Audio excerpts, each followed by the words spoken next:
अब जो आज का टॉपिक है वो है वायुमंडलीय दाब। इसके बारे में सभी जान रहे हो। इसके इसी पर अगला चैप्टर पूरा डिपेंडेंट है। वायुमंडलीय दाब पर ही पवन का पूरा गति वगैरह जो भी डायरेक्शन वगैरह सब निर्णय होता है। ठीक है, इसलिए जिसको वायुमंडलीय दाब नहीं आता है वो पवन की दिशाओं को भी नहीं समझ सकता है, क्योंकि जानते हो कि पवनें जो चलती है, वायुमंडलीय दाब है, यहाँ वायु दाब भी इसको बोल सकते हैं। क्या बोल सकते हैं? वायु दाब, यानी पवनों का जो दाब है। अब यही पवन का गति भी डिसाइड करता है, पवन का डायरेक्शन भी डिसाइड करता है। तो वायुमंडलीय दाब आज खत्म कर लेंगे और कल से हमारा दूसरा चैप्टर शुरू हो जाएगा। क्या होता है वायुमंडलीय दाब? डेफिनेशन के तौर पे अगर पूछा जाए, वायु दाब क्या होता है? अगर हम लोग किसी भी वायु को एक वर्टिकली एक कॉलम के रूप में लेंगे, ठीक है, तुम्हारा अपना हिसाब है, तुम कितना लेते हो। अगर 1 सेंटीमीटर लेते हो या 2 सेंटीमीटर लेते हो या 100 सेंटीमीटर लेते हो, तो जो भी तुम्हारा यूनिट है, हमको अगर वायु दाब कहीं का जानना है, हमको नीचे से लेकर ऊपर तक सभी हवाओं का प्रेशर ही हमको निकालना है। उसी को क्या कहेंगे? वायु दाब। जैसे ये है मेरा पृथ्वी का सतह और यहां से लेकर यहां तक वायु है, कोई दिक्कत? वायुमंडल में वायु है, तो यहां से लेकर यहां तक जितने वायु है, ठीक है, इन सभी का जो दाब लग रहा है इस सरफेस पर, इसी को क्या कहेंगे? वायु दाब। अब ऐसे बोल दोगे हवाओं द्वारा जो दाब लग रहा है उसी को वायु दाब करेंगे, बिल्कुल सही है, गलत नहीं है, पर इसको थोड़ा सा प्रिसाइज करके बोलेंगे। हवा तो हर तरफ है, तो हर एक यूनिट पर जितना नीचे से लेकर ऊपर तक हवा है, सभी जो दाब लगा रहा है उसी को क्या कहेंगे? वायुमंडलीय दाब। ठीक है, क्या ये डेफिनेशन समझ में आया? डेफिनेशन क्या है वायु दाब का? माध्य समुद्री तल से, समुद्र तल से वायुमंडल की अंतिम सीमा तक, वायुमंडल की अंतिम सीमा तक एक इकाई क्षेत्रफल, जो भी लेना है क्षेत्रफल तुम ले सकता है। कोई बोलेगा हम 1 सेंटीमीटर में निकालेंगे, कोई बोलेगा 1 मीटर में निकालेंगे, जो तुम्हारा इच्छा है। इकाई क्षेत्रफल के वायु स्तंभ, यह स्तंभ समझ में आया? यही वर्टिकली कॉलम, ठीक है, वायु स्तंभ के द्वारा लगाए जाने वाला दाब को ही क्या कहेंगे? वायुमंडलीय दाब। अब यहाँ पे डेफिनेशन जब देगा तो एग्जाम में यही सब वर्ड लिख देगा जो कंफ्यूज होंगे कि वायु स्तंभ क्या हुआ। वायु स्तंभ कुछ खास चीज हो गया क्या? नहीं, बस हम एक पिलर कहीं पे भी वायु का एक वर्टिकल कॉलम ले लेंगे, यही जो दाब लगा रहा है इसी कहेंगे वायुमंडलीय दाब। ठीक है, वायुमंडलीय दाब को मापने का यंत्र कौन सा है? बैरोमीटर। ये सभी पढ़े हुए हो, नहीं पढ़े हुए तो सीखो अभी। क्या है? बैरोमीटर। ठीक है, इसका आविष्कारक कौन है? टोरिसेली। क्या नाम है? टोरिसेली। टोरिसेली, ठीक है, टोरिसेली। क्या है आविष्कारक का नाम? टोरिसेली। बैरोमीटर सामान्य रूप से जो हम लोग इस्तेमाल करते हैं, ये बैरोमीटर हम लोग हवाई जहाज में इस्तेमाल नहीं कर पाते हैं। क्यों? क्योंकि थर्मोमीटर और बैरोमीटर इस दोनों में हम लोग मरकरी का इस्तेमाल करते हैं। क्या करते हैं? मरकरी, यानी पारा। पारा जानते हो ना, जो थर्मोमीटर के बीच में चमकीला वाला होता है, वही है पारा। ठीक है, अब सवाल ये है कि हम लोग हवाई जहाज में इसका इस्तेमाल क्यों नहीं करते? हाँ, एल्यूमिनियम के साथ पारा बहुत तेजी से रिएक्ट करता है, और हवाई जहाज जो है वो ज्यादातर उसका बॉडी पार्ट किसका बना होता है? एल्यूमिनियम का। अब अगर वो पारा गिर गया कहीं पे गलती से, मान लो थर्मोमीटर इस्तेमाल कर रहा है टूट गया, या बैरोमीटर इस्तेमाल कर रहा है, वो तो शीशा रहता है ऊपर पे, वो टूट गया, किसी भी वजह से टूट गया, तो अब वो पारा गिरेगा नीचे, और नीचे जहां गिरा तो भले ही उसको उठा भी क्यों ना हो, लेकिन जिस जगह वो गिरा है उसका तुरंत रिएक्शन करना शुरू कर देगा, और वो देखते ही देखते 2 से 4 मिनट के अंदर उसका पूरा खोल कर देगा। आप सोच के देखो कि प्लेन के अंदर में अगर खोल हो गया तब क्या होगा ऊपर पे, और कहाँ कहाँ पड़ेगा तुम देखने के लिए थोड़ी ना बैठे हो, कहाँ कहाँ गया है। ठीक है, इसीलिए प्लेन में बैरोमीटर का इस्तेमाल नहीं होता है, और थर्मामीटर भी ले जाना वर्जित है। अभी तो आज के डेट में अब डिजिटल थर्मोमीटर आ गया है। ठीक है, तो बैरोमीटर वहां हम लोग दूसरे तरीके का इस्तेमाल करते हैं जिसमें तरल पदार्थ नहीं होता है। इसीलिए बैरोमीटर वर्तमान में 2 प्रकार का है। कितना प्रकार का है? 2 प्रकार का। इसको अच्छे से याद रखना। सामान्य जो बैरोमीटर हम लोग प्रयोग करते हैं, कौन सा वाला? मरकरी वाला, इसको बोलते हैं 14 बैरोमीटर। क्या बोलते हैं इसको? 14 बैरोमीटर। ठीक है, कहां लिखे हैं जी? यहाँ। बैरोमीटर का प्रकार 2 है। सामान्य तरल युक्त बैरोमीटर जिसमें मरकरी का इस्तेमाल होता है, यानी Hg का इस्तेमाल होता है, उसको क्या बोलते हैं? 14। क्या बोलते हैं उसको? 14 बैरोमीटर। ठीक है, 14 बैरोमीटर। ठीक है, और इसी का खोज, इसी को इन्वेंट किया था किसने? टोरिसेली ने। इसलिए एक ही सवाल ज्यादातर एग्जाम में रिपीट होता है कि बैरोमीटर का इन्वेंटर कौन है? टोरिसेली। लेकिन वो कौन सा बैरोमीटर है? वो है 14 बैरोमीटर। पर अगर तुमसे एग्जाम में कभी पूछ लिया जाए क्या हवाई जहाज में भी हम इसी बैरोमीटर का इस्तेमाल करते हैं, तो आंसर है नहीं। या तुमसे दूसरा सवाल पूछेगा कि बताओ गैर तरल बैरोमीटर का क्या नाम है, उसका क्या नाम है? उसका नाम है एंड्रॉइड। क्या नाम है उसका? एंड्रॉइड। एंड्रॉइड मत कर देना। ठीक है, क्या नाम है इसका? एंड्रॉइड। ठीक है, एनरॉइड।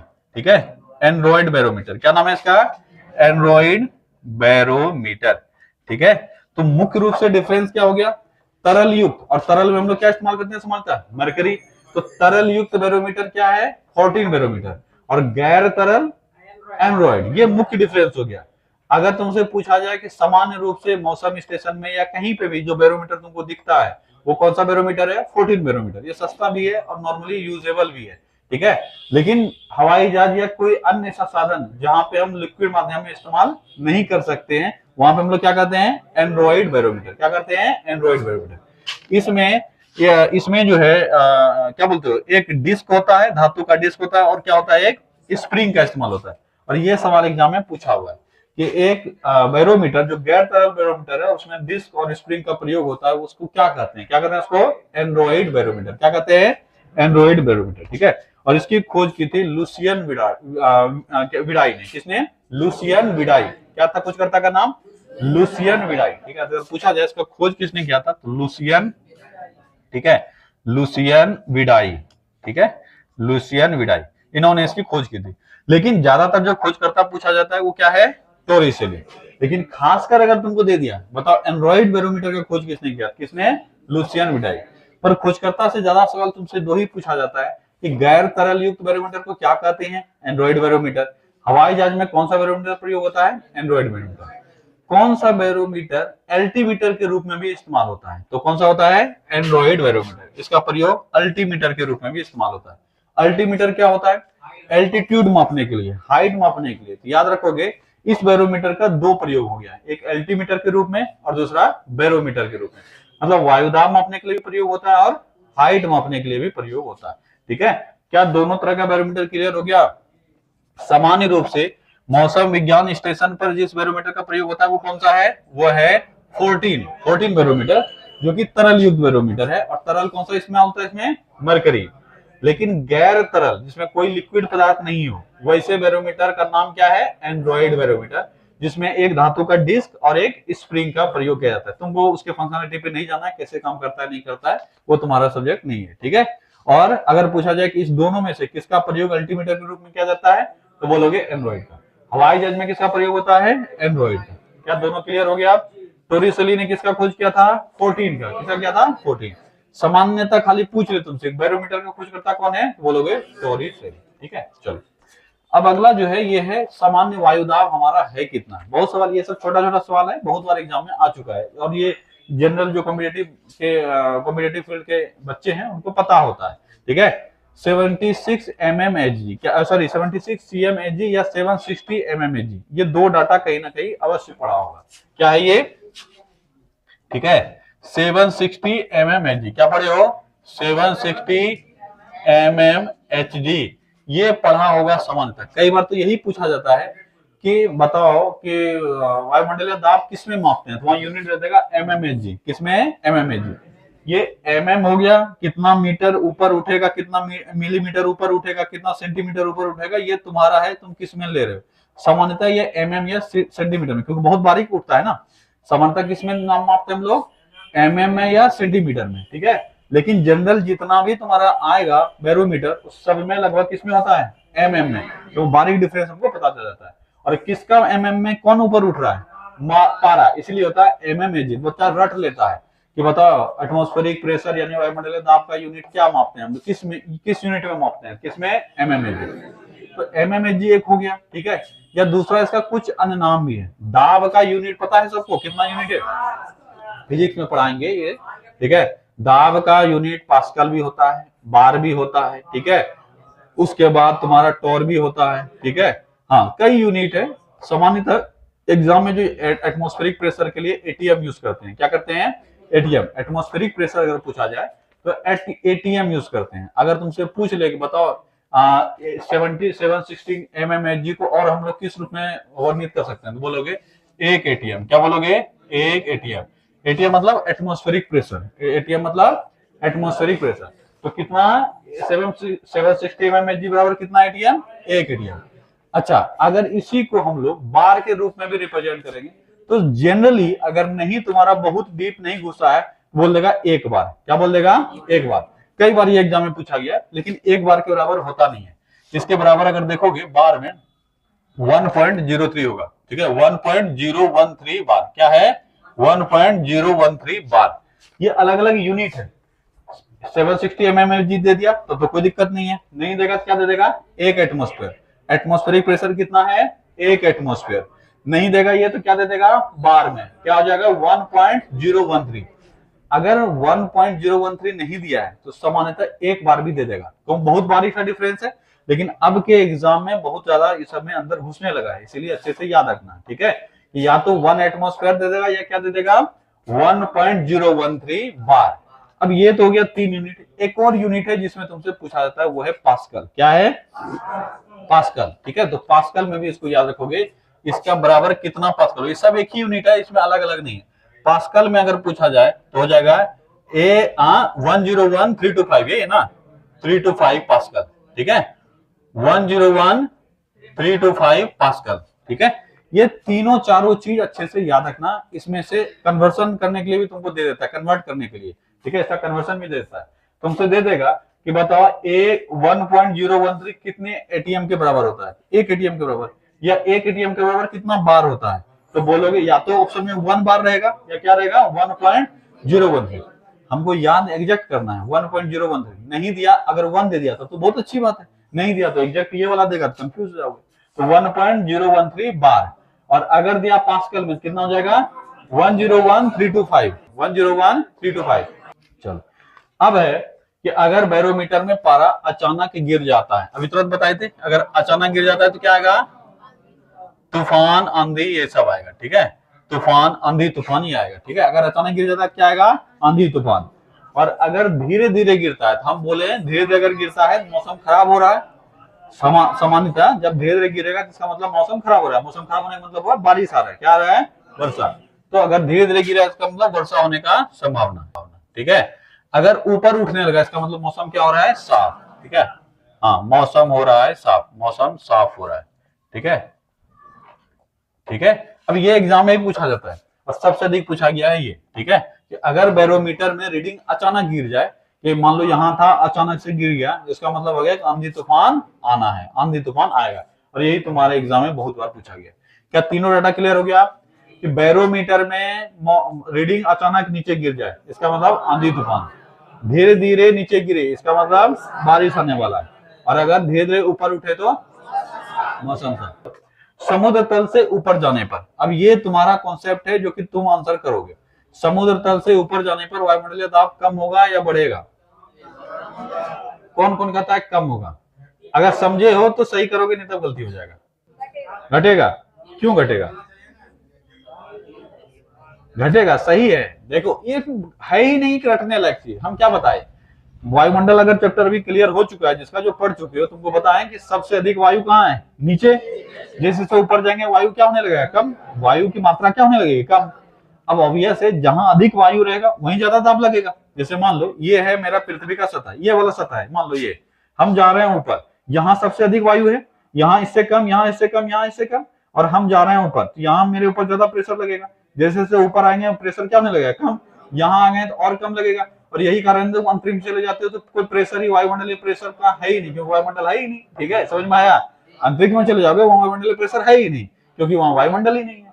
हमारे वायुमंडल के अंदर ही तो वायुमंडल है। समझ में आया? तो जैसे जैसे पृथ्वी की सतह से ऊपर जाओगे वायुमंडलीय प्रेशर क्या होने लगेगा? कम।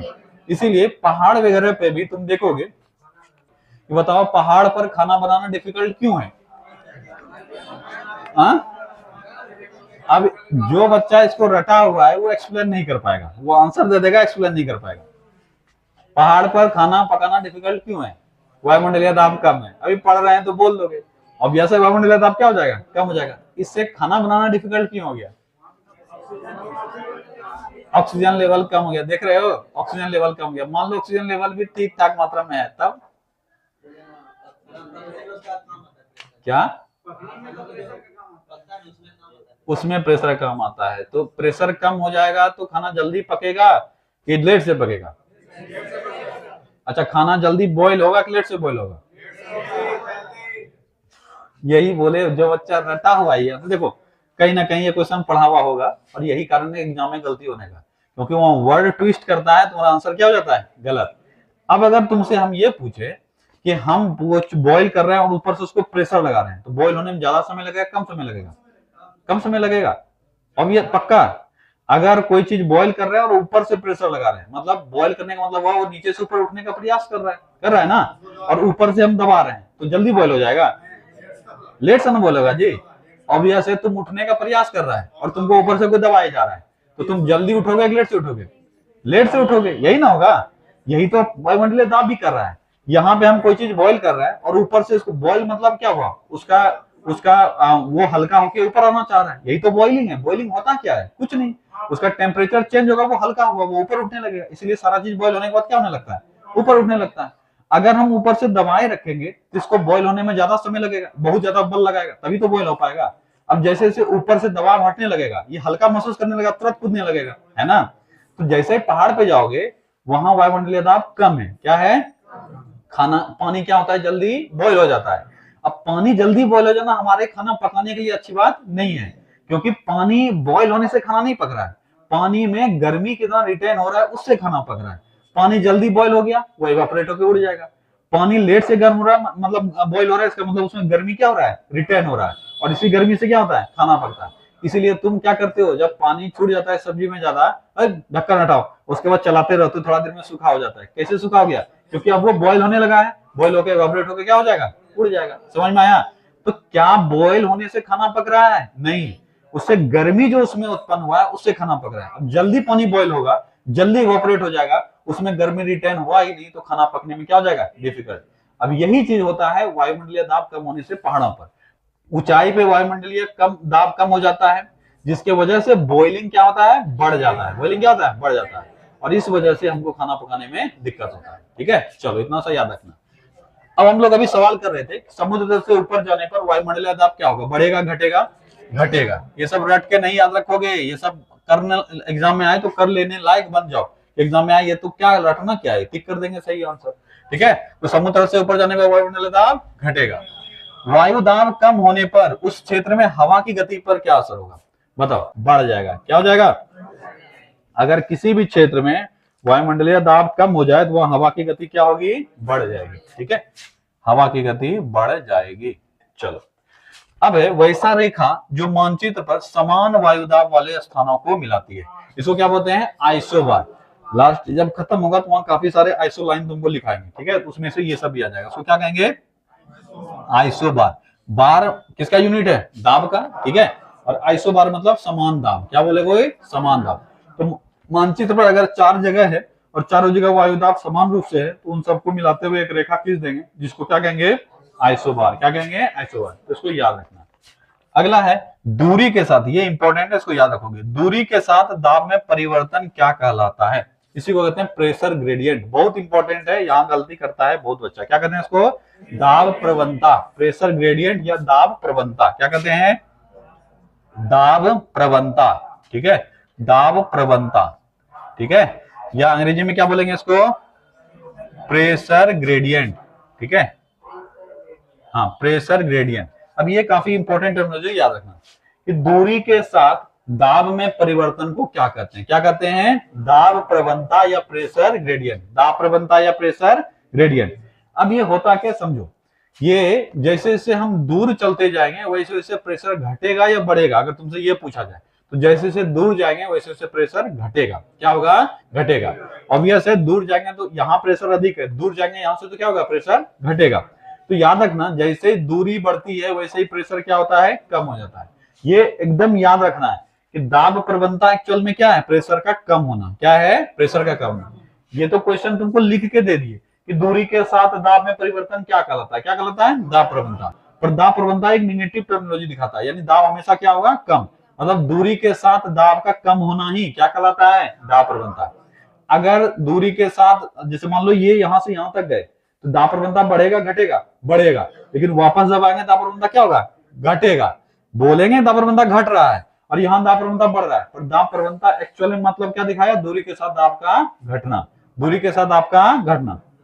इसीलिए ये लिख सकता है या दूसरा भी लिख सकता है कि दूरी बढ़ने पर दाब हमेशा क्या होता है, घटता है। क्या होता है, घटता है। ठीक है, घटता है। और ये क्या कहलाता है, यही कहलाता है दाब प्रवणता।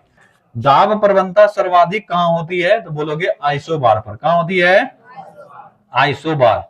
दाब प्रवणता सर्वाधिक हुआ आइसोबार पर, इसका मतलब वायु दाब सर्वाधिक कहां होगा, आइसोबार पर या आइसोबार से दूर?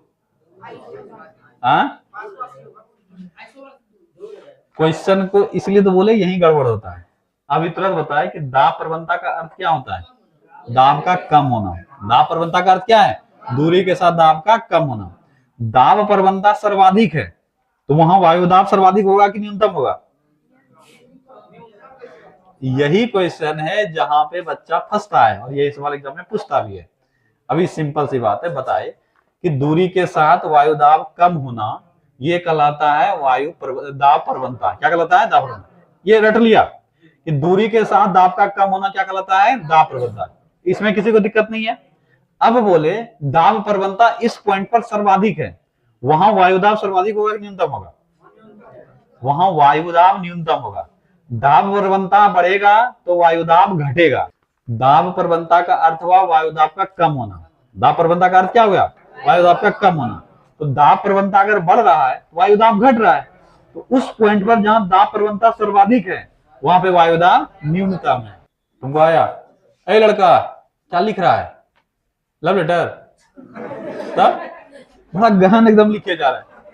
बताओ, तुम बताओ, तुम बताओ, जिस जगह पर वायु दाब सर्वाधिक है वहां की दाब प्रवणता क्या होगी?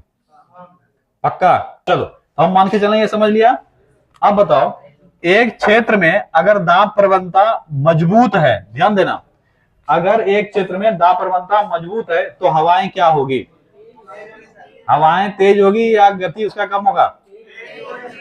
अब इस एक क्वेश्चन में, इतना बढ़िया क्वेश्चन, ये पूछा हुआ सवाल है, इस एक क्वेश्चन में इसको भी ले लिया, इसको भी ले लिया, लिया कि नहीं लिया? यहां पहले पढ़ा है कि वायु दाब कम होने से उस क्षेत्र में हवा की गति क्या होती है? बढ़ जाती है। और दाब प्रवणता का मतलब क्या होता है? वहां दाब हो रही है कम। दाब क्या हो रहा है? हो रहा है। दाब कम हो रही है। हाँ ठीक है, हवा चल रही है, दाब कम हो रहा है ना जी। ठीक है, एक क्षेत्र में अगर दाब प्रवणता मजबूत है, इसका मतलब वहां वायु दाब न्यूनतम होगा। मजबूती जैसे दाब प्रवणता में आएगा, वायु दाब हो जाएगा न्यूनतम। और वायु दाब न्यूनतम हुआ तो हवाएं क्या हो जाएगी? तेज हो जाएगी। हवाएं तेज हो जाएगी। ठीक है, क्या ये क्वेश्चन कर पा रहे हो? ऐसे ये समझ में ही नहीं आता है, उल्टा पुल्टा लगता है। ये दोनों चीज को एक साथ मिला लिया है। वायु दाब अगर घट रहा है कहीं पे, हवाओं की गति बढ़ जाएगी। और अगर कहीं वायु दाब घट रही है तो इसका मतलब वायु प्रवणता भी क्या हो रहा है? बढ़ रहा है। वायु प्रवणता नहीं, दाब प्रवणता भी क्या हो रहा है? बढ़ रहा है। तो एक क्षेत्र में दाब प्रवणता मजबूत है, इसका मतलब दाब प्रवणता ज्यादा है, इस वजह से वहां पे वायु दाब होगा कम, और वायु दाब कम हुआ तो हवाएं तेज हो जाएगी। क्या समझ में आ गया? बढ़िया आगे। अब है वायु दाब पेटी। यही 2-3 पॉइंट है जहां पे गड़बड़ होगा, और सब तो बहुत हल्का हल्का है। अब है वायु दाब पेटी। यहां से एक बहुत बार सवाल पूछा गया है कि पूरे पृथ्वी को, पूरे ग्लोब को हम लोग कितने वायु दाब पेटी में बांटे हैं? बोलोगे 7। कितने पेटी में बांटे हैं? 7। एक तुम्हारा मान लो इक्वेटर वाला क्षेत्र, क्या बोलोगे? इक्वेटर वाला क्षेत्र। और एक उसके बाद 3 ऊपर और 3 नीचे। ठीक है, तो वायु दाब पेटी 7 हो गया। इसमें से उच्च वायु दाब कितना है? 4। ब्लू वाला जो तुमको दिख रहा है ये सब उच्च वायु दाब। कितना है? काउंट करो, 4। उच्च वायु दाब कितना है? 4। ठीक है, और निम्न वायु दाब 3। टोटल कितने हो गए? 7। अब उच्च वायु दाब, निम्न वायु दाब कौन कौन है ये नाम भी तुमको पता होना चाहिए, बस एक बार पढ़ोगे याद आ जाएगा। सबसे पहली बात, हम लोगों का टेम्परेचर, हवा, ठीक है, ये सब एक दूसरे से रिलेटेड रहता है। जहां अधिक टेम्परेचर होगा वहां वायु दाब कम हो जाएगा, जहां अधिक टेम्परेचर होगा वायु दाब कम हो जाएगा। क्यों? क्योंकि अधिक टेम्परेचर मतलब हवा को ज्यादा गर्म कर रहा है, और हवा गर्म होने के बाद क्या होती है? ऊपर उठ जाती है। तो हवा गर्म होकर अगर ऊपर उठ रही है इसका मतलब प्रेशर कम लग रहा है। समझ में आया? तो याद रखना ये दोनों का रिलेशन एक मतलब एक साथ रहेगा। जहां टेम्परेचर अधिक वहां का वायु दाब कम, ये हमेशा दिमाग में रखना। यानी इन सभी में से हमको कुछ नहीं भी पढ़े हुए हैं, फिर भी अगर तुमसे हम पूछ लेंगे कि बताओ भूमध्य रेखा पर वायु दाब कैसा होगा, निम्न या उच्च, कुछ नहीं पढ़े हो अभी बता रहा है तुमको कि भूमध्य रेखा पर वायु दाब कैसा होगा, उच्च या निम्न। हाँ, भूमध्य रेखा किसको कहते हैं? इक्वेटर को। किसको कहते हैं? इक्वेटर। ये पता है कि नहीं सबको? जो हो सकता है मतलब अभी पृथ्वी वाला नहीं पढ़े उसको नहीं पता होगा, लेकिन थोड़ा बहुत ये याद रखना कि पृथ्वी का ये जो गोलाई है इसी को बोलते हैं ग्लोब, और इसमें हम कई रेखाओं को खींचे हैं। जो ये पड़ी रेखा है, ठीक है, ये वाला रेखा, इसी को कहते हैं लैटिट्यूड, यानी हिंदी में अक्षांश। और जो ये खड़ी रेखा इसको कहेंगे देशांतर। ठीक है, अब अक्षांश में से 4 अक्षांश ऐसा है जिसको तुमको याद रखना है। बीच वाले को क्या कहते हैं? भूमध्य रेखा। इसके ऊपर वाले को क्या कहते हैं? कर्क रेखा। किसको? 23.5 डिग्री को। 66.5 डिग्री को, 66.5 डिग्री को आर्कटिक वृत्त क्या बोलते हैं? आर्कटिक वृत्त। और 90 डिग्री को बोलते हैं नॉर्थ पोल। क्या बोलते हैं? North pole. अब जाओ दक्षिणी गोलार्ध। 0 डिग्री को तो इक्वेटर बोल ही दिए। 0 डिग्री से ऊपर 3 लाइन बताए, कौन कौन? 23.5 डिग्री को कर्क रेखा, 66.5 डिग्री को आर्कटिक वृत्त और 90 डिग्री को पोल, उत्तरी पोल। अब सेम नीचे करेंगे तो यहां से 23.5 डिग्री जब नीचे जाएंगे तो इसको कहेंगे मकर रेखा। क्या कहेंगे? मकर रेखा। जिसको ऊपर बोले थे कर्क, नीचे क्या बोलेंगे? मकर रेखा। 66.5 डिग्री दक्षिण को क्या बोलेंगे? अंटार्कटिक वृत्त। और 90 डिग्री दक्षिण को क्या बोलेंगे? दक्षिणी गोलार्ध। दक्षिणी गोलार्ध। क्या ये समझ में आया? यानी ये मेरा 90 डिग्री है। क्या ये? 90 डिग्री। नॉर्थ या साउथ? नॉर्थ। और ये है 90 डिग्री, ठीक है, 90 डिग्री साउथ, 90 डिग्री साउथ। इसी को बोलते हैं दक्षिणी गोलार्ध, इसको बोलते हैं उत्तरी गोलार्ध। ये 0 डिग्री ब्लैक वाला लाइन जो है ये क्या है? 0 डिग्री। इसी को कहते हैं भूमध्य रेखा। क्या कहते हैं? भूमध्य रेखा। धूप जो पड़ रहा है वो यहाँ से, ये है सूरज, तो सबसे अधिक धूप यहाँ पड़ रहा है ना। जैसे जैसे देखोगे तो ऊपर जाते जाते स्लैंटिंग हो रहा है, मतलब तिरछा हो रहा है, धूप हो रहा है ना, यही है सूरज। तो तिरछा धूप अधिक लगेगा, डायरेक्ट धूप अधिक लगेगा? डायरेक्ट हो रहा है, यानी सबसे अधिक गर्मी यहाँ है। इसी को हम लोग कटिबंध में बांटे थे, ठीक है, ताप कटिबंध। जो नहीं पढ़े हो कोई दिक्कत नहीं, अभी खाली सुन लो, इसलिए हम उसी के लिए एक्स्ट्रा बता रहे हैं, तब बाकी हम बढ़ जाते आगे। जो कुछ में कुछ बच्चा हो जो नहीं पढ़े हो ताप कटिबंध, पढ़ा चुके हैं, उसके लिए बता रहे हैं। यहाँ सबसे अधिक धूप, यहाँ सबसे अधिक धूप वाला कटिबंध, इसी को बोलते हैं उष्ण कटिबंध। क्या बोलते हैं? उष्ण कटिबंध। जैसे इससे ऊपर जाएंगे धूप कम होने लगेगा। दोनों गोलार्ध में सेम कॉन्सेप्ट होगा, खाली ऊपर वाला पढ़ना है, नीचे वाला वही रिपीट करना। तो इतना समय बहुत अधिक धूप, इससे थोड़ा कम धूप इसमें, और सबसे कम धूप यहाँ, ठीक है। तो यहाँ हो गया उष्ण कटिबंध। इस वाले क्षेत्र को बोलते हैं शीतोष्ण। क्या बोलेंगे? शीतोष्ण। और इस वाले को क्या बोलेंगे? ध्रुवीय क्षेत्र या शीत क्षेत्र या फ्रिजिड जोन, जो भी बोलना है, ठीक है। शीत 3 हिंदी में पढ़े हो, उष्ण, शीतोष्ण और शीत। क्या पढ़े हो? उष्ण, शीतोष्ण और शीत। तो 0 डिग्री से लेकर लगभग 30 डिग्री तक, ऐसे तो 23.5 ही तुमको लिखा हुआ मिलेगा, लेकिन हम लोग पढ़ने के लिए मान के चलते हैं 30 डिग्री तक। 0 से लेकर 30 तक उष्ण, 0 से 30 तक उष्ण, 30 से लेकर 60 तक शीतोष्ण, 30 से लेकर 60 तक शीतोष्ण, और 60 से ऊपर शीत। ऐसे एग्जैक्ट देखोगे तो 66.5 तक जाएगा, लेकिन पढ़ने के लिए हम लोग मोटा मोटा बांटते हैं, जहां से एक्चुअल हमको डिफरेंस नजर आता है, तो हम लोग मोटा मोटी याद रख लेंगे। 0 से 30, 30 से 60 और 60 से 90, 30 में बांट दिए। तो 0 से 30 को उष्ण, यहाँ गर्मी अधिक है। 30 से 60 शीतोष्ण, यहाँ ना तो ज्यादा गर्मी है ना ठंडा है, लेकिन ठंडापन थोड़ा बढ़ रहा है, मतलब गर्मी से ठंडा क्या हो रहा है? बढ़ रहा है। हम लोग गर्मी से ठंडा की ओर बढ़ रहा है ना। तो अगर पूछा जाए शीतोष्ण का मौसम कैसा है, गर्म है या ठंडा है, बोलोगे ठंडा है। क्या बोलोगे? ठंडा। लेकिन उष्ण वाले क्षेत्र में भी सबसे अधिक धूप कहाँ पड़ रहा है? इक्वेटर वाले जोन पर। तो ऐसा देखा गया, इक्वेटर पे इतना धूप पड़ रहा है, इतना धूप पड़ रहा है कि 5 डिग्री दोनों तरफ ले लो, 0 से 5 ऊपर और 0 से 5 नीचे। यानी ये जो क्षेत्र है, यहाँ वायु एकदम शांत है, क्योंकि जितना भी गर्म वायु है वो सब गर्म होकर क्या हो चुका है? ऊपर उठ चुका है। यहाँ सिर्फ हवाएं ऊपर चलती है। शांत क्यों महसूस होता है? समझना, ये रटना नहीं है, समझना। हमको हवा तब महसूस होता है चलता हुआ जब हवाएं ऐसे चलती है। जब इस तरह से हवाएं चल रही है तब हमको महसूस होता है कि नहीं होता है? अगर हवाएं यहाँ से ऊपर जा रही है तो हमको क्या महसूस होगा? होगा कुछ महसूस।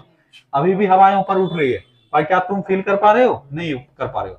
तुम बोलते हो हाँ हवाएं चल रही है, ऐसे जब लगता है तुमको, लगता है ना। इसीलिए हवाओं को फील करने के लिए उसका हॉरिजॉन्टल चलना जरूरी है, तुम्हारे बॉडी में टच होना जरूरी है। लेकिन नीचे से ऊपर हवाएं जा रही है तो हमको बॉडी में टच नहीं हो रहा है, इसलिए फील नहीं होगा।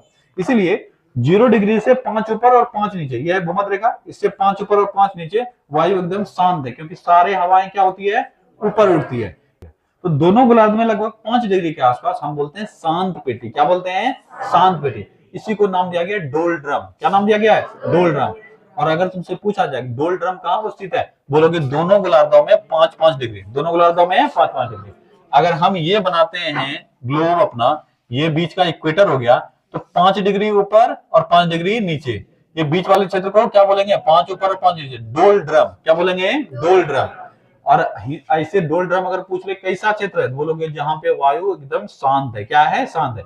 इसलिए हिंदी में और क्या कह देते हैं? शांत पेटी। क्या कह देते हैं? शांत पेटी।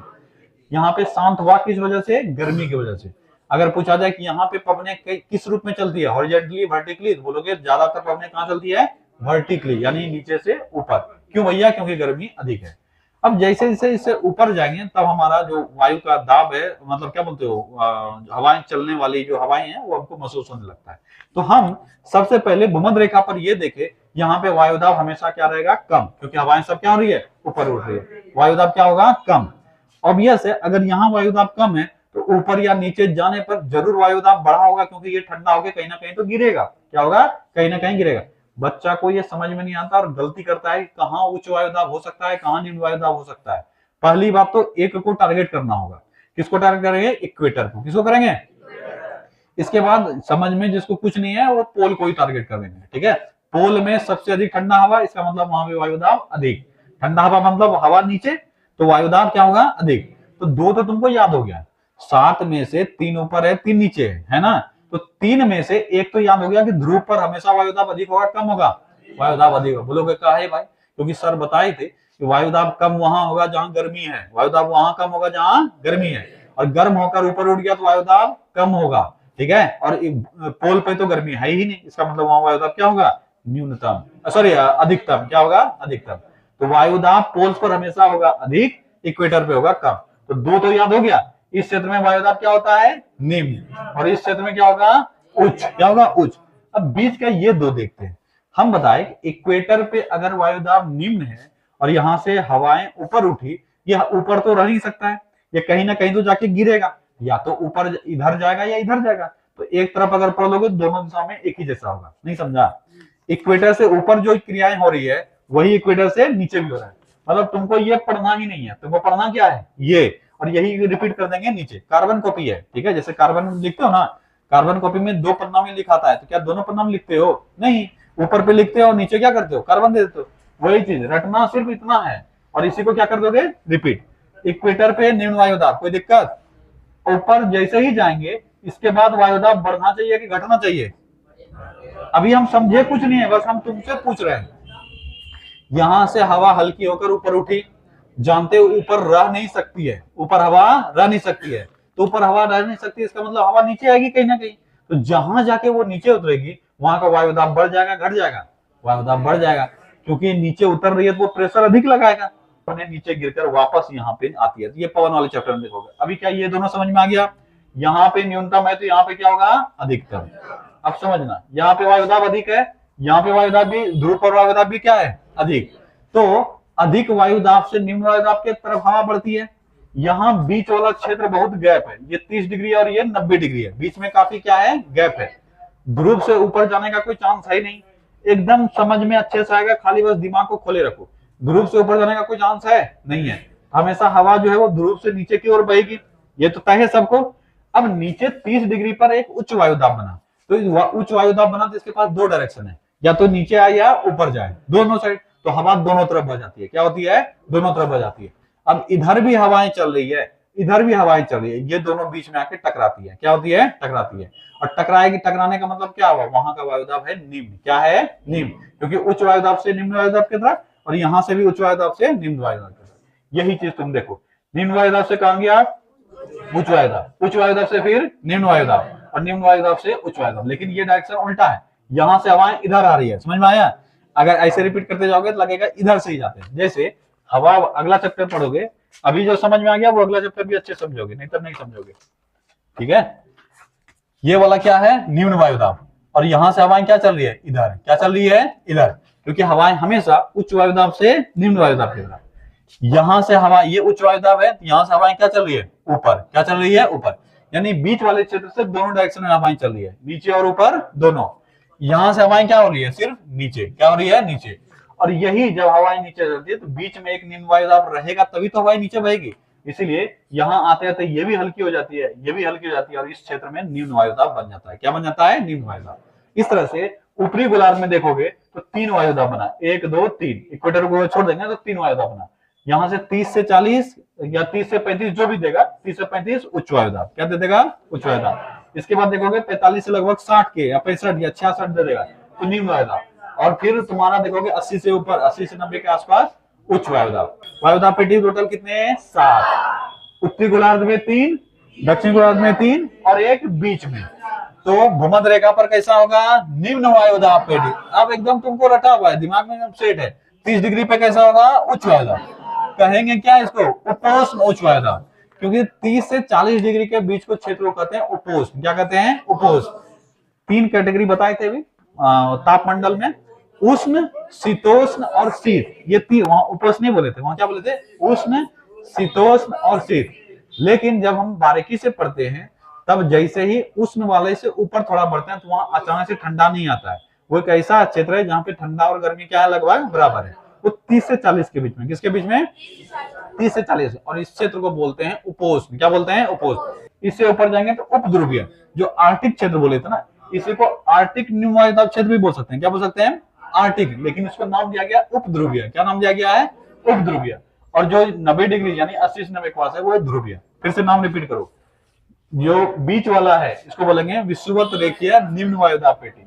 जो 30 डिग्री वाला है उसको बोलेंगे उपोष्ण वायुदाब पेटी। उच्च वायुदाब या निम्न वायुदाब, उच्च वायुदाब, उपोष्ण उच्च वायुदाब पेटी। जो 60 डिग्री वाला मतलब 45 से 66 के बीच में वो है उपध्रुवीय निम्न वायुदाब पेटी। और जो 80 से 90 वाला वो है ध्रुवीय उच्च वायुदाब पेटी। क्या ये नाम याद हुआ, सेम यही रिपीट करोगे। नीचे यहाँ से 30 से 35 क्या हो जाएगा, उपोष्ण, 45 से 66 क्या हो जाएगा, उपध्रुवीय, और 80 से 90 ध्रुवीय। रटा गया, समझ में आ गया। अब यहाँ से 2 चीज और याद रखना, उसके बाद ये टॉपिक हो जाएगा खत्म। विषुवत रेखीय निम्न वायुदाब क्षेत्र में क्षैतिज पवनें नहीं चलती। अभी तुरंत बताए थे, विषुवत रेखीय निम्न वायुदाब क्षेत्र में क्षैतिज पवनें नहीं चलती है। क्यों नहीं चलती, ऐसा नहीं कि चलती नहीं है, कंपैरेटिवली सारा हवा यहाँ पे क्या हो रही है, सारी हवाएं ऊपर उठ रही है, इसलिए हमको ये वाला महसूस नहीं होता है, सारे खाली ऊपर जाते हुए दिखता है। ठीक है, तो नहीं चलती है, बल्कि अधिक ताप के कारण हवाएं क्या होती है, गर्म होकर ऊपर उठती है। ठीक है, और यहीं पे क्या निर्माण होता है, संवहनीय धाराओं का निर्माण होता है। क्या होता है, संवहनीय धाराओं का निर्माण होता है। 5 डिग्री नॉर्थ से लेकर 5 डिग्री साउथ के क्षेत्र को क्या कहते हैं, क्या कहते हैं, डोल्ड्रम। क्या कहते हैं, डोल्ड्रम। तुरंत बताए थे 5 डिग्री नॉर्थ, यहाँ पे देखोगे ये तो 10-10 लिया ना, यहाँ तक का क्षेत्र, ये वाला क्षेत्र, ये क्या कहलाता है, डोल्ड्रम। तो गोलार्ध में बीच में 5 डिग्री ऊपर से लेकर 5 डिग्री नीचे क्या कहलाता है, डोल्ड्रम या शांत पेटी क्षेत्र। क्या कहते हैं इसको, शांत पेटी क्षेत्र। हिंदी में शांत पेटी क्षेत्र भी कई बार कह दिया जाता है, डोल्ड्रम दोनों में कहते हैं, हिंदी अंग्रेजी दोनों में। लेकिन अगर तुमसे पूछ ले कि शांत पेटी क्षेत्र किसको कहते हैं, तो आंसर होगा डोल्ड्रम। क्या हो जाएगा, डोल्ड्रम, क्योंकि हवा यहाँ पे क्या होती है, शांत। ठीक है, और वायु यहाँ पे, अच्छा लिख दिए हैं, वायु यहाँ पे क्या रहती है, शांत। चलो, विषुवत रेखीय निम्न वायुदाब पेटी से, देखना ये वाला क्वेश्चन भी गलती होता है, यहाँ ध्यान देना। विषुवत रेखीय निम्न वायुदाब पेटी से गर्म होकर जो हवाएं ऊपर उठती है उसके नीचे आने से उपोष्ण उच्च वायुदाब का निर्माण होता है। कि ध्रुवीय उच्च वायुदाब तथा उपोष्ण उच्च वायुदाब पेटी से आने वाली हवाओं के टकराने से किसका निर्माण होता है, उपध्रुवीय निम्न वायुदाब पेटी। जो चीज यहाँ बना है उसी को लिखे हैं, तुमको एग्जाम में तो वर्ड में लिखेगा ना बाबू, तो तुमको समझना पड़ेगा। अगर दे दिया कि विषुवत रेखीय क्षेत्र से निम्न वायुदाब के तरफ से जो हवाएं चलकर कहीं गिरेगी वहां पे किसका निर्माण होगा, तो बोलोगे उपोष्ण उच्च वायुदाब। और लगभग ये किस डिग्री पर गिरती है, 30। और 30 से 35 जब हवाएं चलेगी यहाँ से, यहाँ दोनों डायरेक्शन में चलेगी, एक डायरेक्शन में, बोलोगे दोनों डायरेक्शन में। और ऊपर जो जा रही है वो किससे टकराती है, जो ध्रुव से आ रही है, ठीक है, उससे टकराकर बीच में क्या करेगी, उपध्रुवीय निम्न वायुदाब का निर्माण करेगी। क्या ये दोनों सेंटेंस समझ में आ गया। और इस तरह से वायुदाब कटिबंध बना हुआ कंप्लीट। ठीक है।